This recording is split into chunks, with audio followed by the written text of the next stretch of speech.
All right, good morning, everybody. I think it's let's see, I think it's morning for almost all of us. So we're just gonna hang tight here for just a minute or two as people enter into the webinar.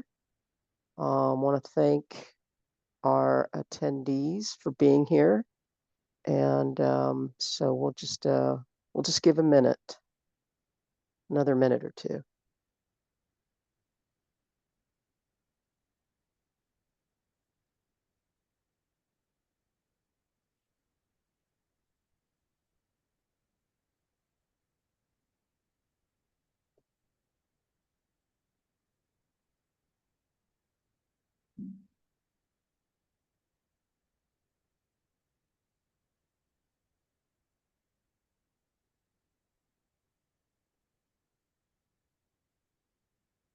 Okay, we're going to go ahead and get started, and as others come on, they can join us. Welcome, everyone. I am Julie Mitchell, and with King County Hazardous Waste Program, and it is my pleasure to introduce our presenter, Jack Ranney, and he's currently with Waste Options Southwest, but Jack has been in this industry for ages and ages. Of course, I don't want to, speaking of age, don't want to age you too bad, Jack, but he's been involved in this industry for a long time, has so much expertise, and we are so fortunate, and I'm so appreciative of Jack being our presenter for this subject. So, Jack, what I'm going to do is I'm going to turn it over to you so you can just give a short intro of yourself, and then you go ahead and launch on into your presentation. So thank you. Well, thank you for that glowing introduction. Yeah, Jack Ranney, I've got close to 29 years of experience, 28 and a half years of experience in hazardous waste management, and really focused on household hazardous waste collection and also on agricultural pesticide collection programs. Um, and It's a pleasure to be a part of NAMA. NAMA has been a big part of my professional development over the course of my career. My first NAMA conference was in 1996, and but it's a good program. It's a good organization for trainings, networking, and learning about household hazardous waste collection programs and servicing. And I hope this RFP on how to develop a quality RFP, excuse me, this program about a quality RFP development will be helpful to you. There's a whole lot involved in developing an RFP. You know, it's so much for trying to cover in a 1 hour program.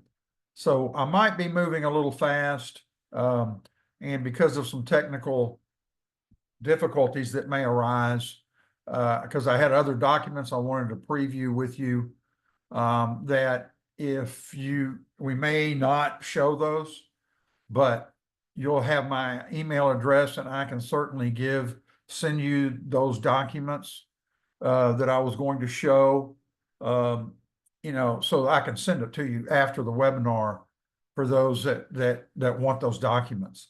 I will shift and show you a complete RFP document that I really think is a good one. And I'll do And that Jack, here. I'm sorry to interrupt. I forgot to tell everybody there is a Q&A function. Okay. So if you do have questions throughout the presentation, go ahead and drop them in the Q&A. I will be moderating that, and we will be answering questions at the end. So we're going to leave about 15 to 20 minutes at the end so that Jack can get to all your questions. So my apologies, Jack. Thank No you. problem. Go ahead and go No for it. problem. No problem. So I'm going to go ahead and get started. A good document that I found was the Texas Procurement and Contract Management Guide that the Texas State Comptroller's Office put out. And I really like this the procurement cycle that they came up with. And it shows, the first stage is procurement planning, and we're going to talk about that in great detail today. And that's really probably one of the most important tasks or segments of developing a good RFP. And then we'll look a little bit at the procurement method that you determined to use, or that you know, whether it's a depending upon what your spending level is, state laws can determine that you don't have to do a full competitive a bid that we will look at here. There are laws that say, you know, you can spend less than $50,000. You can only go out, you can go out for quotes. It depends on what your state law is and what your city has agreed to do. And then we're going to look at, you know, once you determine the method, you know, vendor selection, we're going to look at the vendor selection process that goes into it, or that, and that one I'm recommending in this webinar.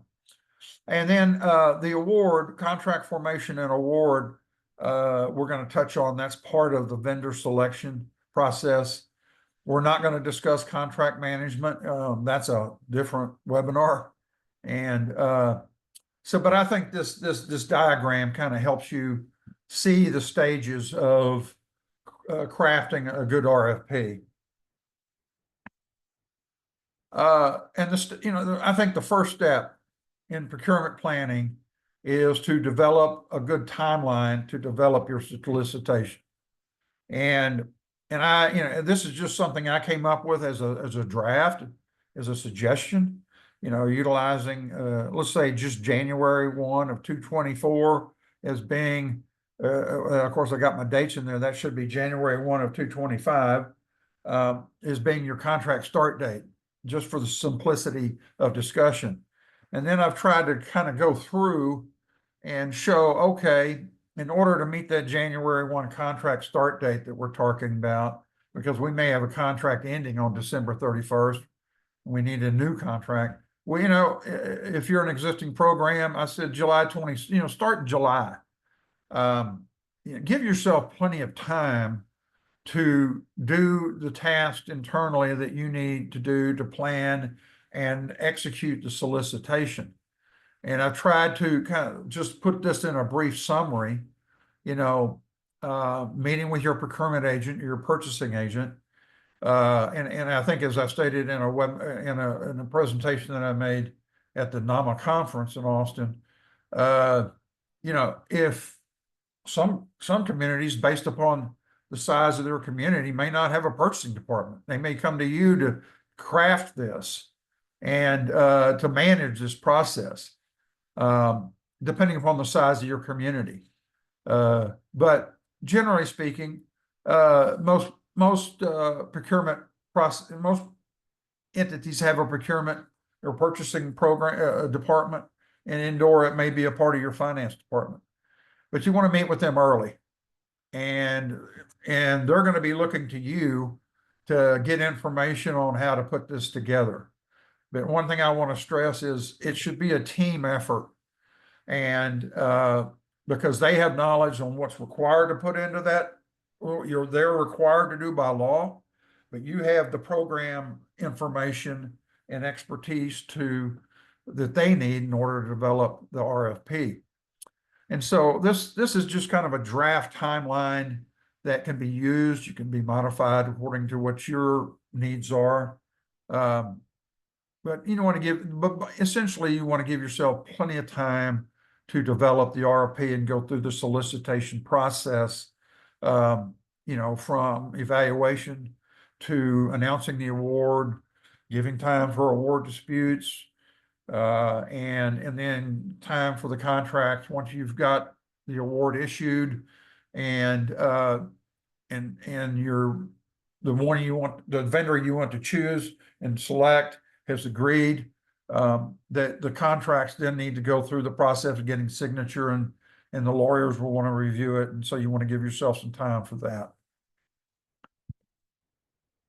And one of the other I think this is a really important aspect of procurement planning, and that one that Julie highlighted in the RFP presentation that we all made at the conference, and that's developing your scope of work. This is really important. critical. You want to make sure that you've defined it very clearly, accurately, and completely, so so that the proposing vendors know what they're bidding on. You know, waste disposal. What waste are you accepting? What are and how it's going to be processed? What are the materials and supplies you might need from the vendor? And what equipment is needed to service your program? What are the labor requirements?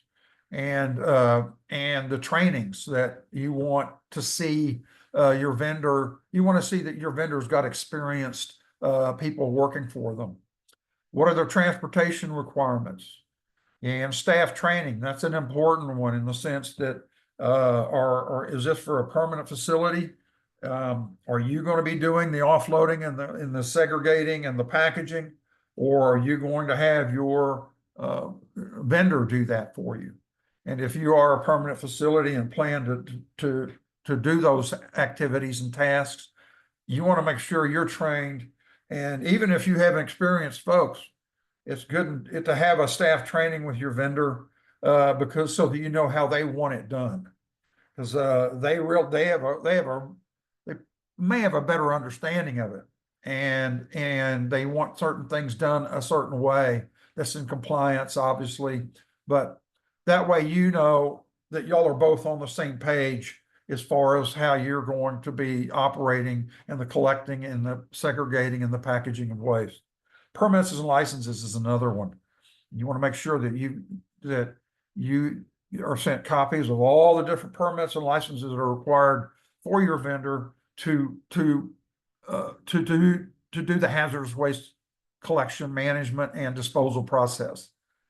And I think it's good to get your vendor to provide you with a copy of their standard operating procedures. That demonstrates that quite effectively, that they, you know, because those are very specific and detailed documents that show here's how we manage the process from collection to transportation to processing and disposal of, you know, at the facility. And I kind of highlighted utilization of hubs, the utilization of historically utilized businesses and minority businesses. This is one that it can be complex. And it can be, you know, so we're going to discuss that a little bit. Not every community or governmental entity will utilize that, but if you do, there's different ways it can be implemented. We're going to look at that. And then on the billing and invoicing, what are you going to require with your invoices, and the different terms that come with those invoices with billing. And reporting. What kind of reports do you want your vendor to provide you? You know, do you want, you know, in the state of Texas, we have to provide an annual report to each of our customers because they have to submit a report to the state. So that's a service that here in the state of Texas, a lot of vendors will do. We're going to look at those things. You know, existing programs. You should already have a good blueprint for how you're operating your program by the time you commence procurement planning for your next contract. And, but, you know, each year we learn new things. So it's good to go over that and review it to see if you're going to need to tweak something that might improve your program and that you need to include in your RFP. New programs. If this is new, you should start collecting data to design your program a lot earlier than you would normally start the procurement process for a new contract, because you know you've got to come up and have your budget. You've got a lot of homework to do in order before you go to your procurement department to get their assistance in doing the solicitation. And you know what you can do is you can go look at other programs and see what they're doing. Get a copy of their contracts and their RFPs. Do an RFI or an RFQ to make sure that the bidders that you're contacting and or are interested and register with you, that they have the qualifications to do the work you need. And another good source for a lot of this is NAMA. NAMA's a great networking organization, and come to the conferences, the webinars. Good resource, great resource. So, I'm just going to kind of go through some details. What waste are you going to accept, not accept from the participants? This is all, going to kind of go into the scope of service. Are you going to schedule one-day collection events, or are you seeking services for a permanent collection program? Or are you going to do a combination of both? In large metropolitan areas, it's not uncommon to see a combination of both. You should provide collection statistics of your program in the RFP so that your vendor or prospect vendors that are going to do the bidding, that bid on your contract, that they can see what you've been collecting and the types of waste you're collecting. This is important for them to understand, the services that they're going to need to provide. Are you going to accept recyclables such as electronics, tires, batteries, used oil, antifreeze, latex paint? Some contracts, some programs are beginning to separate out and exclude latex paint because it's a non-hazardous substance. And we're going to look at an RFP for the city of Springfield, Missouri, and they do pull latex paint out of that. And paints can be, and what you'll see is that latex and paints can comprise at least anywhere from 50% up, maybe as much as 75% of the household hazardous waste stream. And so, different paint collections might be better served under a different contract. But are you going to self-pack? Are you going to require the contractor to offload, come in and service your, that aspect of your hazardous waste management? Are you going to require minimum staffing levels? This is an interesting one, and I'll get into some examples, or an example of why you should be specific on minimum staffing levels. You want to make sure your program is serviced effectively. Are you going to require prospect vendors to submit their staff training requirements? Well, you should. You want to see that the vendor you hire is done the proper training, and that you have the staff they're bringing to service your program are experienced. And then we touched on this, we mentioned it just briefly. You're going to request on-site training of your staff by your contractor. And my exam, I think you should, whether it's especially if you're a permanent program and you plan to service and do the collection, segregation, and packaging tasks yourself. For one-day events, typically the contractor does bring in staff to manage those. At least that's been my experience. Because you want to make sure that you have people that are trained and experienced at doing that for one-day events. And are you going to purchase your packing supplies or request a contractor to provide?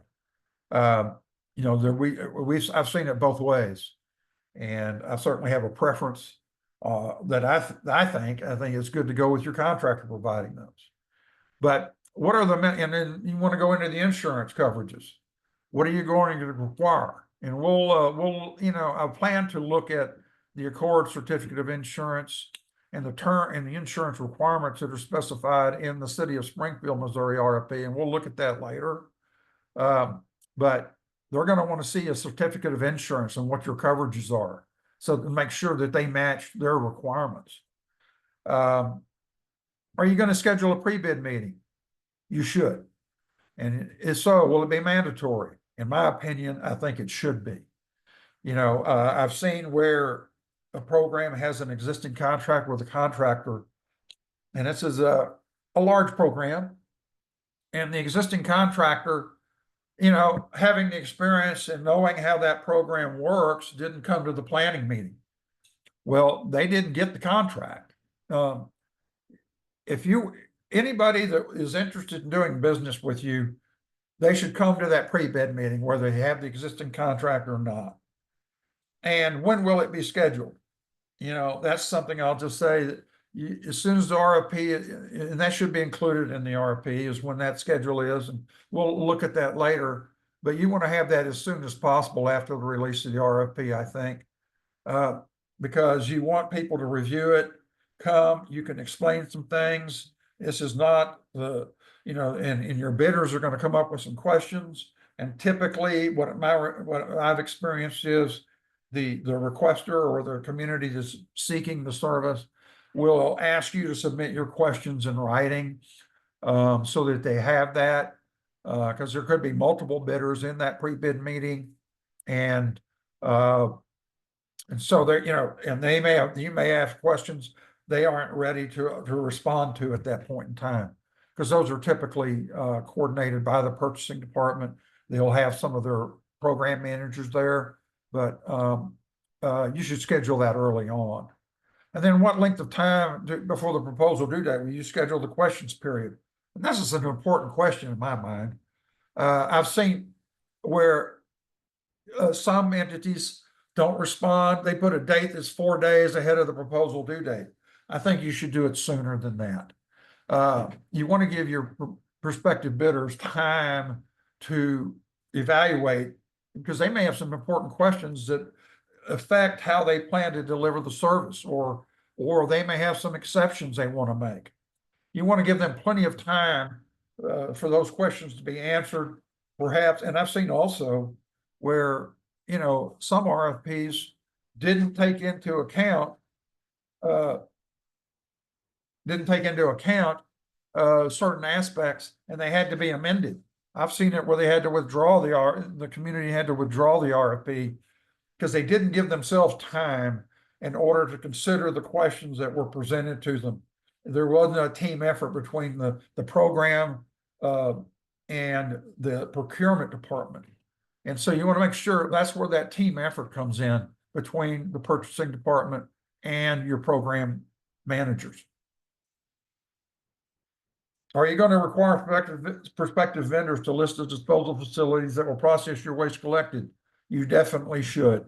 You want to make sure that, and by doing this, you want to make sure that they're using facilities and they've given you proper information about those facilities, that that they're known, they're going to the right place, they're taking their waste to the right place, and that those disposal facilities are have the proper permits and qualifications and compliance history. Another big important one is, are you going to want generator? You want to be the generator of this, of your program, where you sign as the generator, or are you going to want your contractor to assume generator status? And typically for one-day events, in my experience, that the vendor is the one generally signs as the generator status, because they're the ones that are taking that waste directly from the residents. I've also seen it where permanent programs have required the vendor, the service provider, to accept generator status, either because they're staffing that permanent facility and managing it from just like they would from a one-day facility, where they're taking the waste directly from the resident, and it's just something that their legal team may want you to do, is for the vendor to accept generator status. Are you going to require your contractor to submit, certificates of destruction or certificates of recycling? It's not uncommon especially if you're accepting, if the community is taking on generator status, you want to see that waste has been properly managed and disposed of as per the specifications for these different waste streams. But one thing, we'll talk about on the billing and invoicing about, there's some concerns there that I remember the companies that I worked for had on invoicing and retaining a percentage of the amount of the invoice until they receive CODs. We'll talk about that in a little bit. Are you going to allow or prohibit third-party transporters to pick up your waste? That's an important question. I had one customer that said, you're picking, we have to have dedicated loads. We don't want our waste being commingled on another trailer with another community's waste, because if something happens, we're drawn into a spill situation. And our insurance requirements require you to provide us dedicated loads. It's a liability. It's something you're going to address that question with your risk department. Are you going to require bidders to provide a narrative explaining how they're going to provide the services requested? I think that's a really good idea. That's the way the requester can learn, okay, they have the ability to communicate and demonstrate narratively in a verbal or a written narrative that they have the ability to service our program and deliver it the way we want our services to be delivered. Or if we're a new program, that we've got confidence that they're going to be able to do this in compliance with all applicable regulations, and they're qualified to provide the service. Are you going to include in your RFP a component for the historically underutilized business and minority businesses? And this is something we're going to discuss a little bit more in a little bit, because I've seen it both ways. Large metropolitan areas, I've seen them have very detailed segments of their RFP. They have a separate department from the purchasing department to manage the requirements that they're requiring their purchasing department to put into their RFP for utilizing the hubs or MBEs or WBEs. And I'm going to elaborate a little bit on this now. I've seen it where it's really important to encourage the utilization of minority businesses and hub businesses. It's really important. But I think you have to have, in my opinion, you should have some flexibility, and maybe even offer a point award if they can demonstrate that, yes, we plan to use these. I've seen some metropolitan areas that can cancel your contract if you haven't met your utilization goals or the required goal that they stipulate you use. And this is a difficult one, because you may not have any transporters that are permitted and licensed in your area to transport hazardous waste. There's different factors that you need to consider when you include a hub or a minority business utilization in your RFP. I think it's great to encourage it and to reward people that do utilize it. I've seen metropolitan areas that becomes a very difficult process. But billing, what documentation are you going to require be submitted with an invoice? You have a process you want the contractor to follow when submitting invoices. And we're going to talk about that a little bit more later on. What are the terms of your invoices?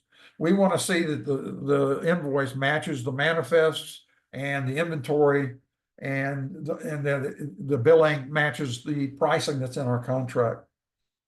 And for any solicitation, you should provide some explanation on how you will make the award determination, except for sole source or single source solicitations. You still need to document that as well.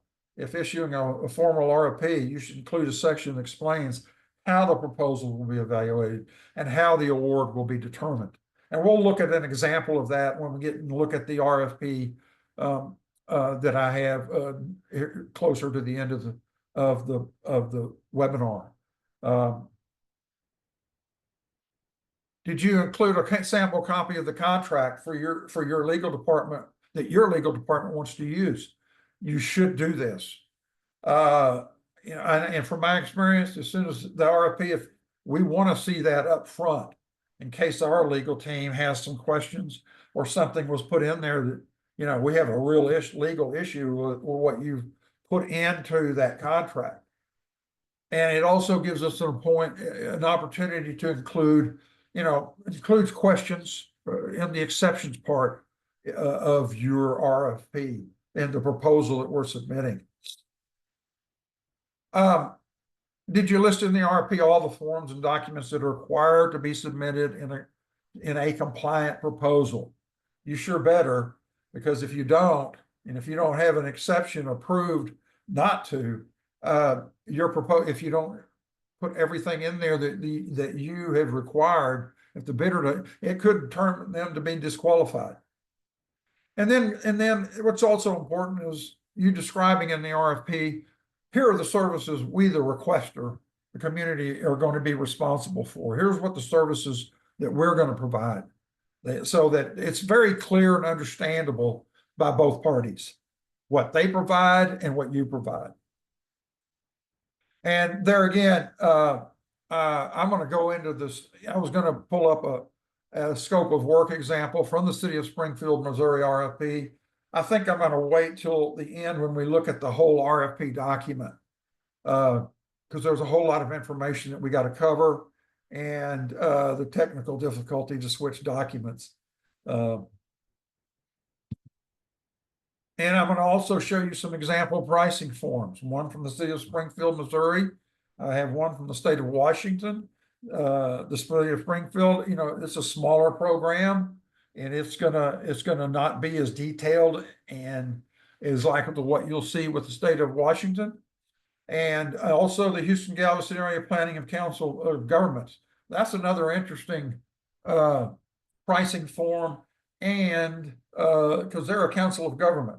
And that we're going to talk about, I want to just mention that, you know, that's one of those contracts where they go out and they do a household hazardous waste contract with a vendor that can service multiple communities, because its service is in the city of Houston area where there's multiple cities with programs.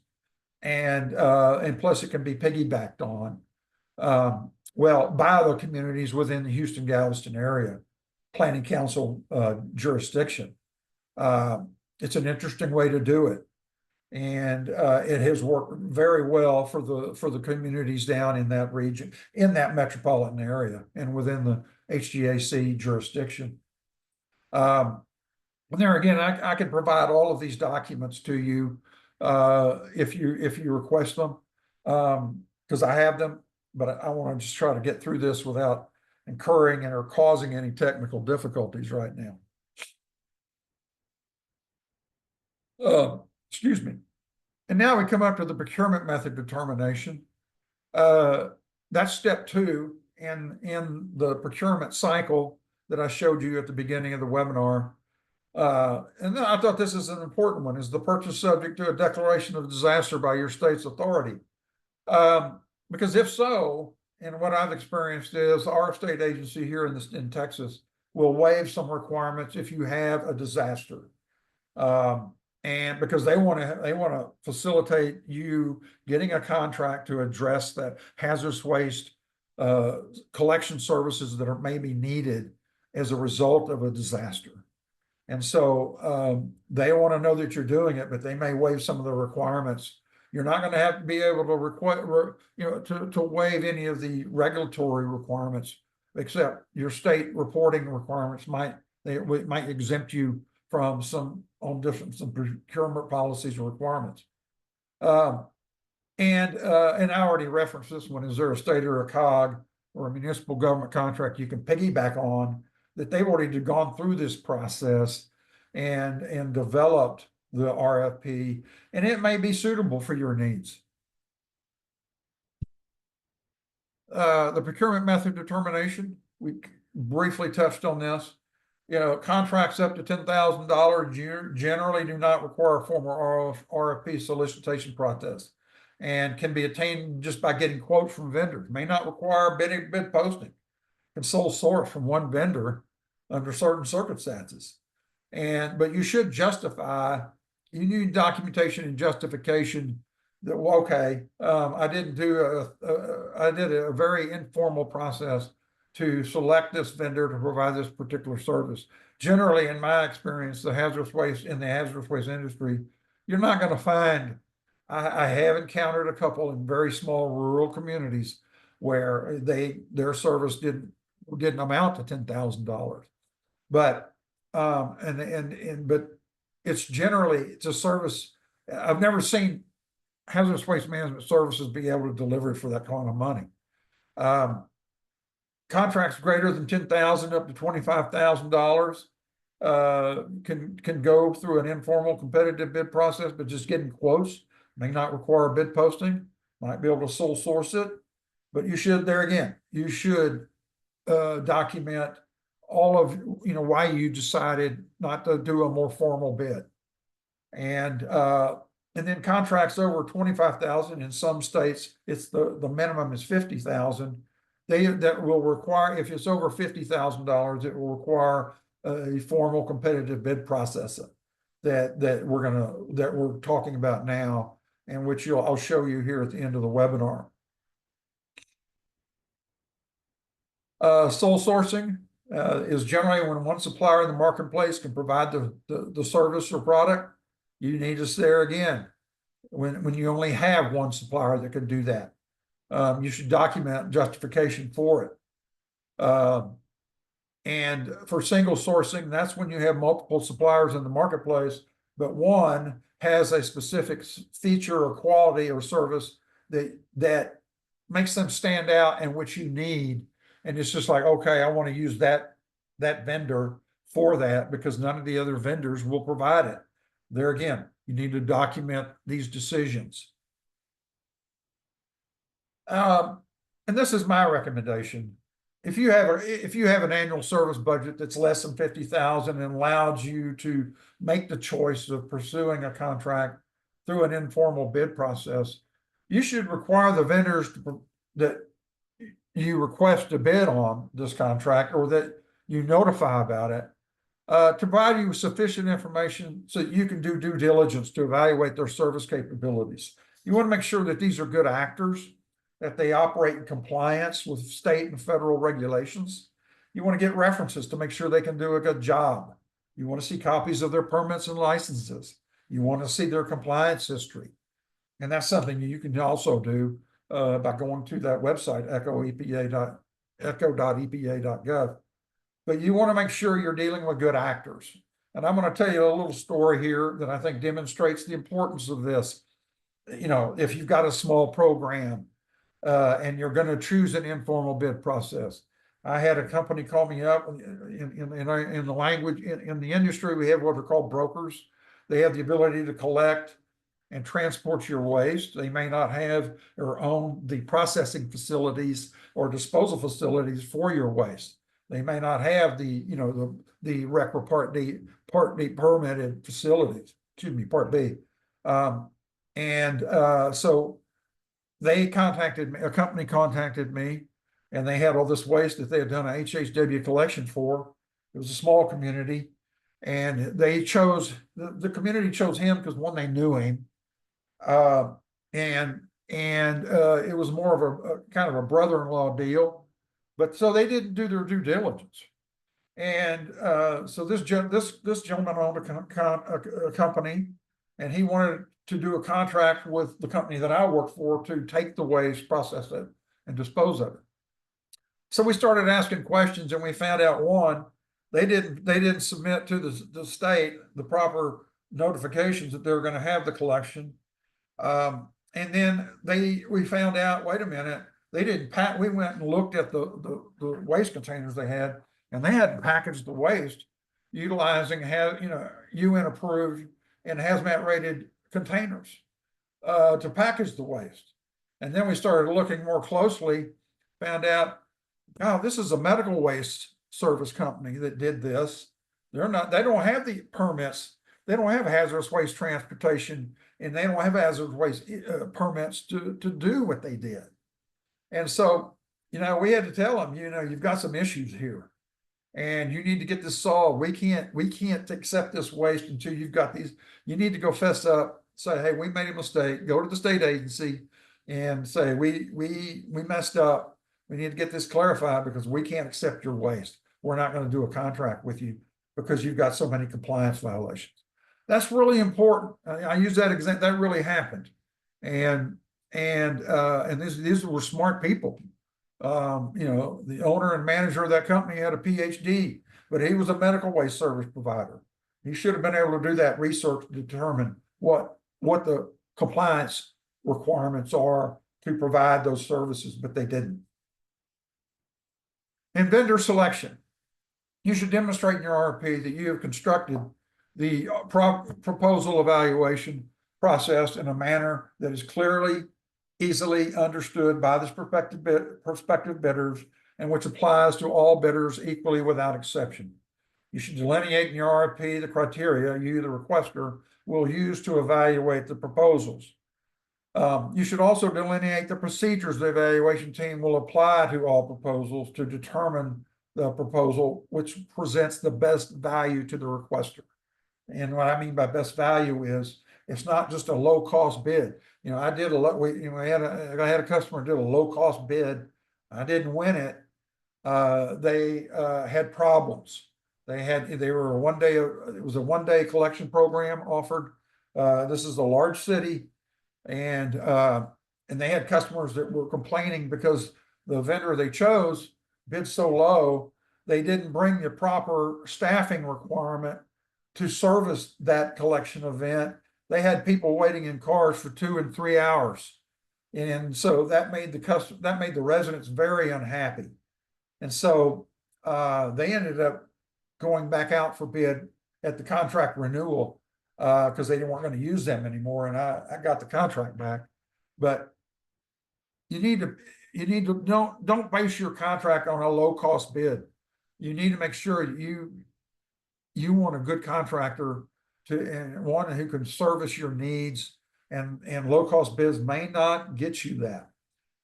You want to use the best value approach where you have the ability to look at the services that are described in all the different proposals and have the flexibility to choose the one that presents the best value to your community. Now I was going to look at, as an example, the city of Springfield, Missouri, going to look at the criteria for evaluating proposals and then the evaluation procedures. But once we get to looking at the RFP, we'll see that. So I'm not going to go there right now. We're going to do that here just momentarily. And well, we're there now. I want to hopefully this works. I'm going to try to switch over to this RFP, and bear with me while I do this.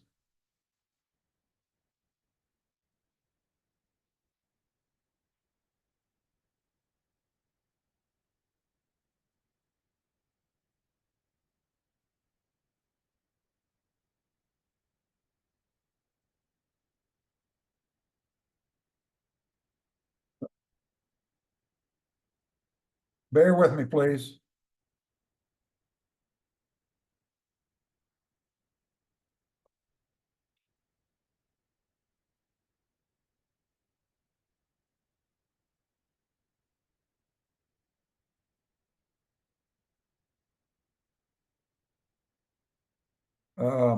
Bear with me.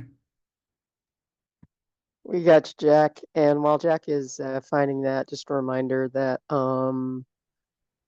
Jack, we're about 15 minutes away from the top of the hour. So if folks have questions, put those in the Q&A.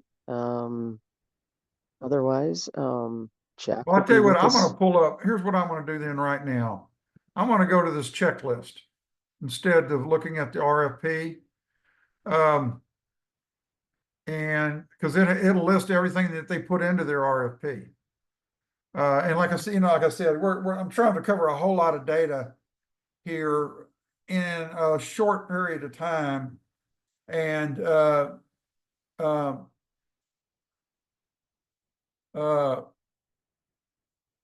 we could do this. We could make this a 4-hour. Here we go. We could make this a 4-hour course at least. This is the table of contents from the City of Springfield RFP. And I think this City of Springfield RFP is a good one. This is a smaller program, okay? But they decided we're going to do this in the manner that like a full-blown competitive bid process. Because we want to make sure we've got it right. We want to make sure we've got enough information that meets our legal requirements, that meets our service needs. And so the table of contents really outlines what they've requested. And it gives you an introduction. It's got the scope of services. Here's the services that the city will provide. Here's how you prepare your proposals. Here's how you submit them. Here's the modifications, corrections, and withdrawals of proposals. Here's the question and answer period. Here's where we have the ability to make it, do addendums to an RFP that's been released based upon information in the question period that we, allowed for vendors to submit questions. We've got the right to audit. Here's the right to protest if you don't like, if they don't like the decision you made. It just kind of goes through everything. Here are the RFP forms, and they're numerous. Payment terms, regulations, request how they're going to request for additional information in order to evaluate. They have the ability to come back and get additional information from the different bidders. Make sure you have your proper licenses. And if that there's certificate of compliance, make sure there's no conflicts of interest. And also on the minority business, they want some minority business requirements. And here are the insurance requirements. They provided the sample contract. And here's the renewal option that the terms of renewal.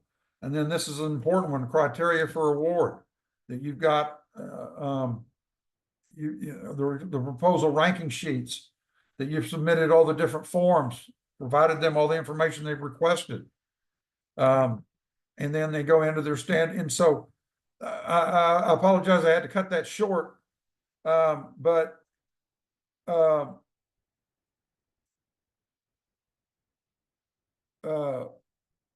that's, I guess I have to because we're running out of time. Okay, that's the end of my presentation. I'm sorry I hope I gave everybody time to ask questions. So let's see. I don't see anything right now in the Q&A. So if anybody has any questions, please go ahead and drop them in there. Otherwise, I did want to let folks know that this recording will be available of this webinar. And then as you see, there's Jack's contact information there. So some of the materials and documents that he was not either able to find or, just for the kind of technical areas, he will make that available. And then I do see. So Jack, will you, if folks request it, would you be able to give them a copy of the slides and example RFPs Yes, if folks reach out to you? All right. Absolutely. And again, I want to apologize. I mean, it looked like I was going over things very quickly. I didn't, it's hard to, this is a big subject. This is a big topic. And I certainly appreciate the opportunity that NAMA's provided to do this webinar. I wasn't expecting to be able to go into the detail that I would like to. But still, yeah, you've got my phone number, my email address there, and I'll be happy to make all of the information available to those who just send me a note, send me an email, and I'll provide you the information you requested. And so I think we've answered this live, but yeah, so what we want to do is reach out to Jack kind of on a case by case for folks that want that, with all of the, with the size of a PowerPoint presentation and so forth. Anyway, it's just logistically reach out to Jack for what you want, and then that way you can customize your request. But a copy of the recording will be available on the NAMA website. So I don't see any other questions in the Q&A just yet. So we do have a little bit more time. So Jack, I know you kind of went through some of the material or some of your things a little quickly, but are there like some parting thoughts? Is there like one really overarching theme that you want our attendees to know as they're putting these together? Or actually, can you do this? Can you talk about the price sheet? Because I think that's really important as far as a detailed while we've got time, I'll start showing some of these documents. I thought I was going to try to, I thought I wasn't going to have time to allow question and answer. And bear with me. And And so Jack, Okay. while you're looking for that, I'll just throw in, because I talked about this, because I presented with Jack. Oh, that's awesome. Looks like you got that. That a detailed price sheet as part of your RFP is super important so that you can get an overall picture of line item by line item, and then you can Yes. also roll up total costs at the end of a price sheet. And so while that may entail a whole lot of different items and a whole lot of detail at the front end and a whole lot of work at the front end, and on the back end, it could really save you a lot of heartburn if you try to include as much material and a line item pricing for it as possible. So, Jack, it looks like you've I'm got gonna that, show them another so one. go for it. I want to show, this is from the state of Washington. It's very detailed.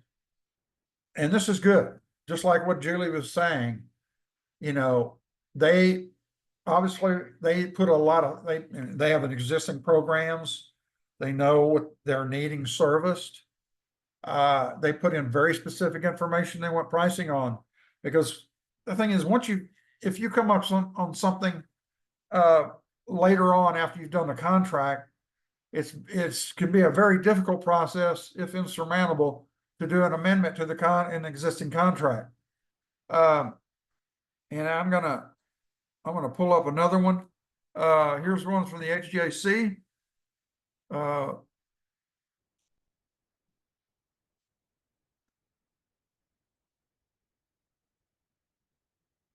Bear with me here again. I gotta. And then Jack, after you find that, we do have a question. Okay. Well, where is my trying to turn this? There it goes.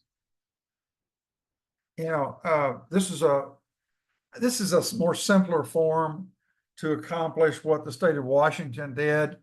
I think the state of Washington does theirs electronically. So it's good to use that form. It's very specific, and so you can submit that electronically. But this is, you know, the HJC form is one of those programs where it's issued by the Council of Government. And so they've got pricing for one-day events and permanent facilities. And so they list it, as you can see here. They have more categorical types of waste descriptions, but they have the different sizes of containers, and with a description of what that waste process is. And then over on one side, they have other. So in other words, if you want to list a per pound price, you can. For, you know, like here, flammables, flammable liquids. This particular vendor has different classifications of bulk flammable liquids. And so they may have pricing for that. But what you can see is, you know, they have it for everything. And they also, for the paints, they'll have roll-off pricing, because that's what, you know, paints are the volume of paint is so much that sometimes it's better and more practical to collect it by the roll-off. And then they go down here where they have the mobilization pricing, depending upon what their turnout is, what their cars are, how many cars they're expecting. And then it has their labor costs, as you can see. And then it has their supply sheet cost. And then if you go down here for the permanent facilities, it may be the same pricing on the disposal side, but because they're picking up from communities within the Houston metropolitan area or within the HJC jurisdiction, they'll show the pricing for mobilization, for weekend pickups, etc. So, that's an interesting one. And so, Jack, I think that segues nicely into this question. Okay. So we have a question that says, when you're comparing pricing, can you do an estimate for an average year of HHW disposal? They want me to provide an estimate for an average year of HHW disposal. Well, here's Is that something you would recommend? Or do you have an opinion about it? well, are you trying to what's the bottom line cost? Is that, do you want, are you going to request a bidder to say, here's our bottom line cost? I'm trying to understand the question better, Julie. So and I'll see if I'm understanding it as well. So when we put our price sheet out, what we do is we take an average amount of HHW that we've collected over, say, like the last 3-ish years, so that we give an estimate Yes. of the amount. And so I think that might be the question. Okay. Do you think that that would be helpful in evaluating the Yes. costs? Yes. And then yes, yes, that is what the questioner is asking. and the HGAC has that. I didn't show that form. But like what they do there, what y'all do, Julie, the HGAC has a form. Okay, here's a collection event and both they have 2 different forms. One's for a 1-day event, and here's from a permanent facility. Here are these different waste streams that were collected. And for a 1-day collection event, can you give me a pricing and a cost estimate on that one, example or sample event? Yes, they require that. And then they do that also. They have that same kind of scenario where you provide price. Here's what the cost is going to be to provide services to a permanent facility that collects this amount of waste and these different waste streams. Yes. Do I think that's helpful? Yes, it helps the bidder understand the economy of scale that they're dealing with. And that's why I stress the importance of including the annual, a report of what your community collected over the last year. Assuming you have an existing program, here's what we collected over the past year. You bet that's really important for the vendor to understand, and the size of your program, the quality of the service. It's how many people we need to bring, etc. And plus, like I said, economy of scale. It might help them give you a better pricing structure, having that information. Did I answer the question? I'm going to assume yes. So I hope I have. I believe so. Let me say yes. All right, good job. All right, so we are just about at time.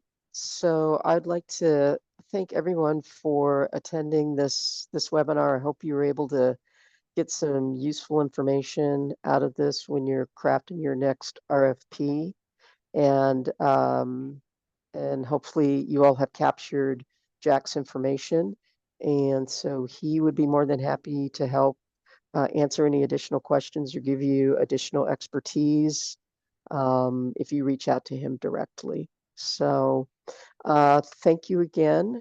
And I'd like to wish you all a great rest of the day. All right. Thanks, Thank you. everyone. Bye-bye.